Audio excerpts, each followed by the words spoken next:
ದೇವ, ಸಿದ್ದರಾಮೇಶ್ವರನೇ, ದುರ್ಗಾ ಮಾತೆ, ಹುಟ್ಟನಿಂದಲೂ ಚಿಕ್ಕ ವಯಸ್ಸಿನಲ್ಲೂ ತಂದೆ ತಾಯಿನ ಕಳೆದುಕೊಂಡು ತಮ್ಮಲಿಯಾದ ನನ್ನನ್ನು, ಮಾವನ ಸ್ವರೂಪರಾದ ನನ್ನನ್ನು ಈ ಮನೆಗೆ ಸೊಸೆಯನ್ನಾಗಿ ಮಾಡಿಕೊಂಡರು ನನ್ನ ಭಾವಂದರು.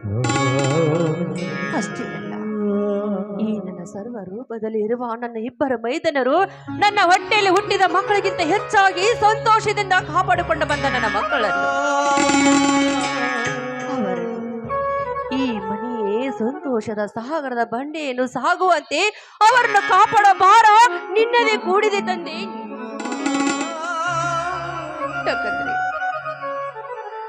15 ವರ್ಷ ಮದುವೆ ಆದ್ರು ಇನ್ನೂ ನನಗೆ ಮಕ್ಕಳ ಸಂಕಲ್ಪ ಇಲ್ಲವೇ ಅಂದ್ರೆ ನನ್ನ ಮನಸ್ಸಿಗೆ ಎಷ್ಟು ನೋವು ಆಗ್ತಿದೆ ಗೊತ್ತಾ ತಂದೆ? ನನ್ನ ಮನಸ್ಸಿಗೆ ಎಷ್ಟು ನೋವು ಆಗ್ತಾ ಇದೆಯಾ? ಒಂದು ಮಕ್ಕಳ ಸಂತಾನ ಭಾಗ್ಯವನ್ನು ಒಂದೇ ಒಂದು ಮಗುವನ್ನು ಕರುಣಿಸಿ ಈ ನಾರಿಯ ಜೀವನ ಸಾರ್ಥಕ ಆಗುವಂತೆ ನನಗೆ ಆಶೀರ್ವಾದ ಮಾಡು ತಂದೆ, ನನಗೆ ಆಶೀರ್ವಾದ.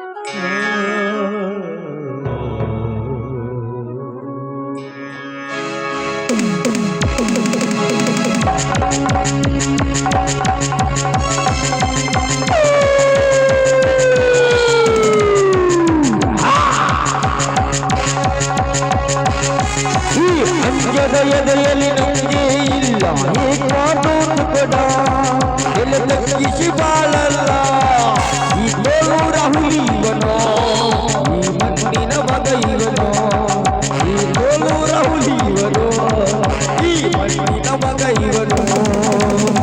ಅಭಿನೇಷ ತಿರುಗರುಷ ನನ್ನ ರೋಷ ತಿರುಗರುಷ ಹೇ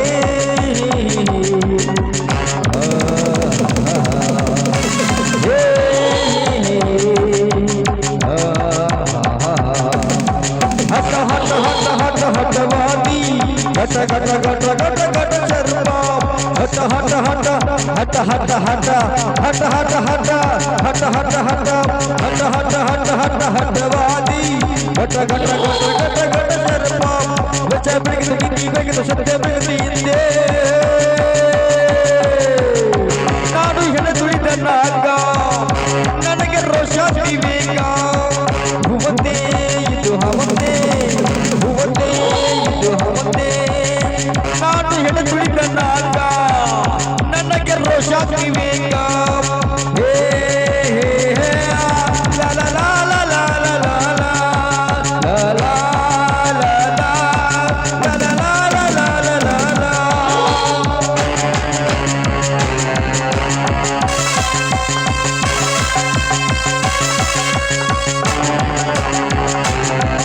ಬಾರೋ ಬಾರೋ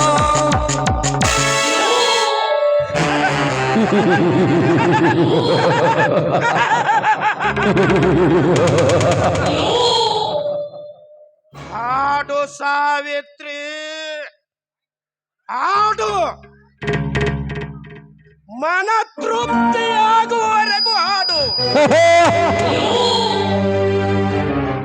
ಈ ನಿನ್ನ ಹಾಡನ್ನು ಕೇಳಿ ಕುದುರೆಯ ಮೇಲೆ ಶರವೇಗದ ಸರದಾರದಂತೆ ತೇಲಿ ಹೋಗುವ ನನ್ನ ಮನಸ್ಸು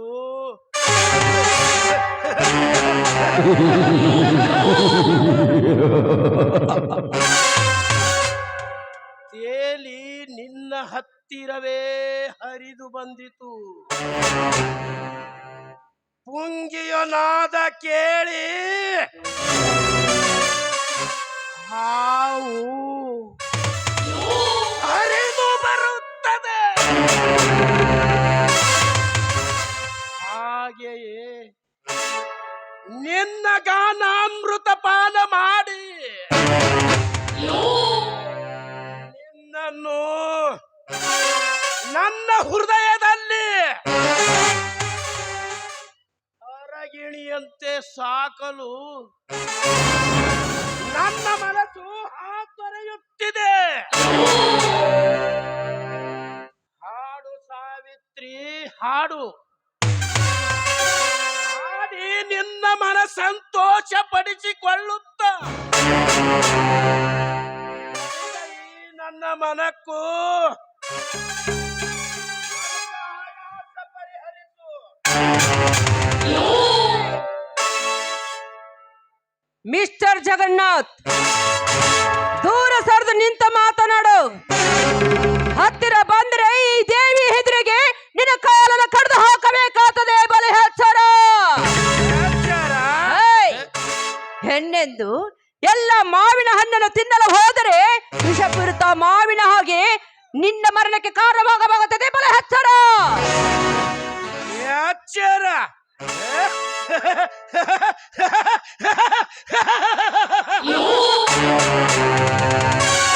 ಸಾವಿತ್ರಿ, ಏಕಚಿತ್ತ ನಿನ್ನಂತ ಒಂದು ಹೆಣ್ಣಿನಿಂದ ಈ ಜಗನ್ನಾಥನಿಗೆ ಎಚ್ಚರಿಕೆ.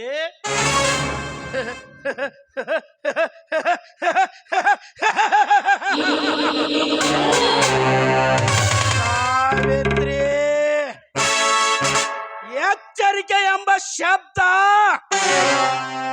ಕನಸು ಮನಸ್ಸಿನಲ್ಲಿಯೂ ಕಂಡಿಲ್ಲ ಈ ಜಗನ್ನಾಥ್.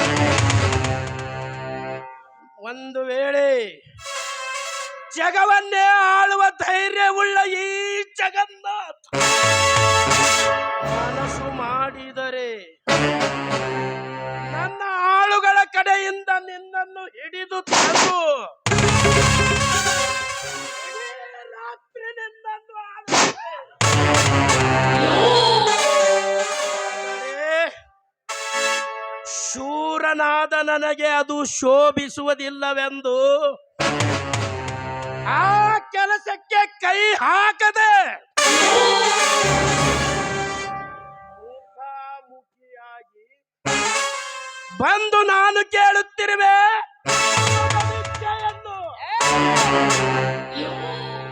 ಏದಕ್ಕೊಪ್ಪಿದರೆ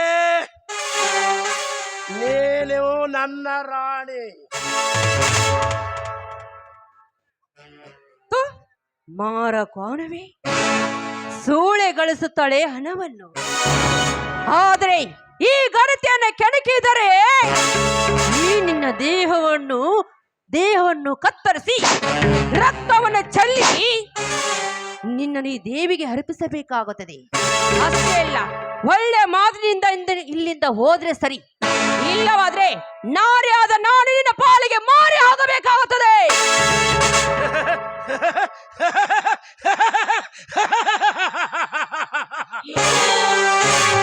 ಸಾವಿತ್ರಿ, ಮಾರಿಯಾಗುವ ತನಕ ಸಮಯ ಕೊಡಲಾರೆ. ಅಷ್ಟರೊಳಗಾಗಿಯೇ ಮುಗಿಸಿಕೊಳ್ಳುವೆ ನನ್ನ ಕಾರ್ಯ. ಬಂದು ನನ್ನ ಆಶೆಯನ್ನು ಈಡೇರಿಸು. ಏನು ಹೇಳು, ಈಗಲಾದರೂ ಒಪ್ಪಿದರೆ ಕಟ್ಟುವೆ ನಿನ್ನ ಕೊರಳಿಗೆ ವಜ್ರದ. ಪಾಪದ ನಾಯಿ ಅಂತವನೇ, ರೂಪದ ಮಾನವದ ನಾಯಿ ನೀನು. ಇಲ್ಲಿವರೆಗೂ ನಿನಗೆ ಮರೆದು ಕೊಟ್ಟು ಬುದ್ಧಿಯಿಂದ ಹೇಳಿದ್ರೆ ನಿನ್ನ ವರ್ತನೆ ಮಿತಿ ಮೀರುತ್ತದೆ. ನೋಡು, ಒಳ್ಳೆ ಮಾತಿನಿಂದ ಇಲ್ಲಿಂದ ಹೋದ್ರೆ ಸರಿ, ಇಲ್ಲವಾದ್ರೆ ಇನ್ನ ಮೊದಲಾದ್ರ ರಾಕ್ಷಸರ ಸಂಹಾರ ಮಾಡಿದಂತೆ ನಿನ್ನನ್ನು ಚಂಡ ಕಡಿದು ಬೇರ್ಪಡಿಸಬೇಕಾಗುತ್ತದೆ. ಬಲಿ ಹಚ್ಚರ, ಇಷ್ಟೊಂದು ನೀವು ಹೇಳ್ತಾ ಇದ್ದೀಯಲ್ಲ, ಒಂದೇ ಒಂದು ಸಾರಿ ನನ್ನ ಮುಟ್ಟಲ ಬಾರೋ, ಗಂಡಸಾಗಿ ಮುಂದಕ್ಕೆ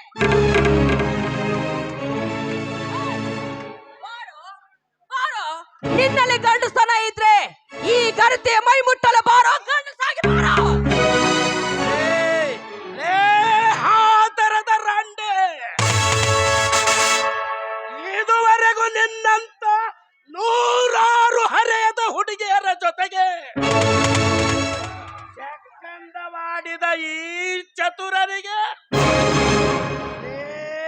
ಸೊಕ್ಕಿನ ಹೆಣ್ಣೆ, ಒಳ್ಳೆಯ ಮಾತಿನಿಂದ ಬಂದು ನನ್ನ ಆಶೆಯನ್ನು ತೀರಿಸಿದರೆ ಸರಿ, ಎಲ್ಲದಿದ್ದರೆ ಬಲಾತ್ಕಾರ ನಿಮ್ಮಿಂದ ನನ್ನ ಆಸೆಯನ್ನು ತೀರಿಸಿಕೊಳ್ಳುವೆ. ಬೇಡ ಜಗನ್ನಾಥ್, ನನ್ನನ್ನು ಬಿಟ್ಟು ಬಿಡು ಜಗನ್ನಾಥ್, ನನ್ನನ್ನು ಬಿಟ್ಟು ಬಿಡು. ನಿನ್ನ ತಂಗಿ ಎಂದು ತಿಳಿದುಕೊಂಡು ನನ್ನನ್ನು ಬಿಟ್ಟು ಬಿಡು ಜಗನ್ನಾಥ್. ನೋಡು, ಇದೇ ದಾರಿಯಲ್ಲಿ ನನ್ನ ಮೈದನ ಹೊಳೆ ಹೋಗುವ ದಾರಿಯಲ್ಲಿ ಸ್ನಾನಕ್ಕೆ ಬರ್ತಾ ಇದ್ದಾನೆ. ಅವನಿಗೆ ಕಣ್ಣಿಗೆ ಬಿದ್ದರೆ ನಿನ್ನ ಕಣ್ಣನ್ನು ಕೇಳುವಳು. ನೋಡು, ದಯವಿಟ್ಟು ಆ ರೀತಿ ನನ್ನನ್ನು ಕಾಡಬೇಡ. ಈ ಗರತಿಯ ಜೀವನಕ್ಕೆ ಕೊಂದು ತರಬೇಡ. ನಿನ್ನ ಜೀವನ ಉಳಿಸಿಕೊಂಡು ಹೊರಟು ಹೋಗ. ನಿನ್ನ ಕೈ ಮುಗಿದು ಬೇಡಿಕೊಳ್ಳುತ್ತೇನೆ. ಬೇಕಾದ್ರೆ ನಿನ್ನ ಹೊರಟು ಹೋಗಲು ನಾನೇನು ದುರ್ಯೋಧನನು ಅಲ್ಲ. ಹೆಣ್ಣೆ, ಸುಮ್ಮನೆ ಬಂದು ನನ್ನ ಆಸೆಯನ್ನು ತೀರಿಸು.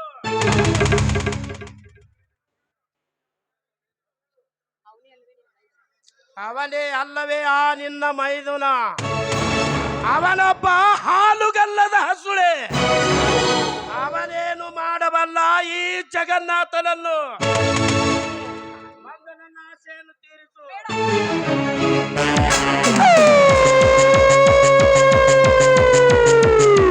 ಅತಳ ವಿತಳ ಪಾತಾಳ ಥಳ ಥಳದೆ ನಿನ್ನ ಬಚ್ಚಿಟ್ಟರು.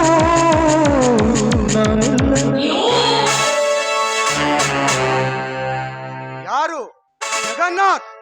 ಭೂಪಾಪ್ಯೆ, ಊರಲ್ಲಿ ದೊಡ್ಡ ಮನಸ್ಸಿನಂತೆ ಮೆರೆಯುವ ನೀನು ಕಂಡ ಹೆಣ್ಣುಗಳ ತೋಳತಕ್ಕೇನ ಬೇಸುವ ನೀನೊಬ್ಬ ಗಂಡಸೆ. ನಿಮ್ಮಂತ ಕಾಮುಕ ದೃಷ್ಟಿಯ ಗಂಡಸರಿಂದಲೇ ಇಡೀ ಪುರುಷ ಸಮಾಜವೇ ತಲೆ ಎತ್ತಿ ನಿಲ್ಲದಂತಾಗಿದೆ. ಜಗನ್ನಾಥ್, ನಿನ್ನ ಕಾಮವನ್ನು ತೀರಿಸಿಕೊಳ್ಳಬೇಕಾದರೆ ಭಾರತದಲ್ಲಿ ತುಳಿದು ಹಾಕಲಾರದ ಅಣ್ಣ ತಮ್ಮಂದರೆ ಹೆಣ್ಣು ಮಕ್ಕಳು ವೇಶ್ಯರಾಗಿ ಶಹರದಲ್ಲಿ ದೊಡ್ಡ ದೊಡ್ಡ ಅಂತಸ್ತಿನ ಮನೆಗಳಲ್ಲಿ ವಾಸವಾಗುತ್ತಾರೆ. ಅವರಲ್ಲಿ ಹೋಗಿ ನಿನ್ನ ಕಾಮವನ್ನು ತೀರಿಸಿಕೊಳ್ಳುವುದನ್ನು ಬಿಟ್ಟು ಆರ್ಯ ಧರ್ಮದ ನಾರಿಯರ ಮೇಲೆ ಕಣ್ಣೆತ್ತಿದರೆ ನಿನ್ನ ಕಣ್ಣನ್ನೇ ಕೆತ್ತುವೆ.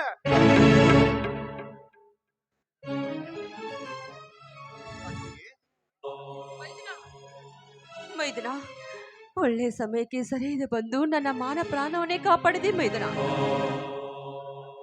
ಜಗನ್ನಾಥ್, ಕಾಳಿಂಗದ ಸರ್ಪದ ಹೆಡೆಯಲ್ಲಿ ರಕ್ತವಿರುತ್ತದೆ. ಅದನ್ನು ತೆಗೆದುಕೊಳ್ಳಲು ಹೋದರೆ ನಿನ್ನ ಜೀವಕ್ಕೆ ಅಪಾಯ. ಅದರಂತೆ ತಾಯಿಯಂತೆ ಪೂಜಿಸುವ ಈ ನನ್ನ ಅತ್ತಿಗೆಗೆ ಕೈ ಹಾಕಿದೆ ಅಲ್ಲವೇ ಜಗನ್ನಾಥ್? ಖಂಡಿತ ನಿನ್ನ ಜೀವ ಸಹಿತ ಉಳಿಸುವುದಿಲ್ಲ. ನೆನೆಸಿಕೋ ನಿನ್ನ ಮನೆ ದೇವರ.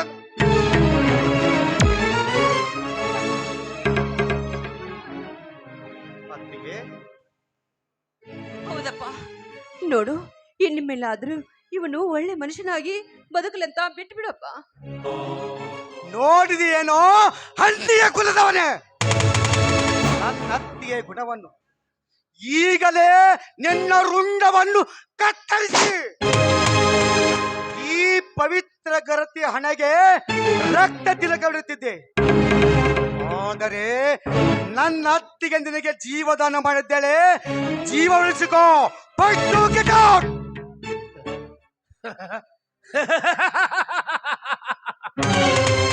ಬಸವರಾಜ್, ಈ ಜಗನ್ನಾಥನಿಗೆ ಮೊದಲನೆಯ ಅಂಕದಲ್ಲಿಯೇ ಅವಮಾನ. ಬಸವರಾಜ್, ಒಂದು ಹೆಣ್ಣಿನಿಂದ ಅವಮಾನಿತನಾಗಿ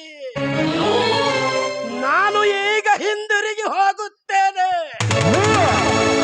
ಆದರೆ ಇನ್ನು ಕೆಲವೇ ದಿನದಲ್ಲಿ ನಿಮ್ಮ ಮನೆಯನ್ನು ಸೇರಿ ನಿಮ್ಮೆಲ್ಲರನ್ನು ಸರ್ವ ನಾಶ ಮಾಡದೆ ಹೋದರೆ ನನ್ನ ಹೆಸರು ಜಗನ್ನಾಥನೇ ಅಲ್ಲ.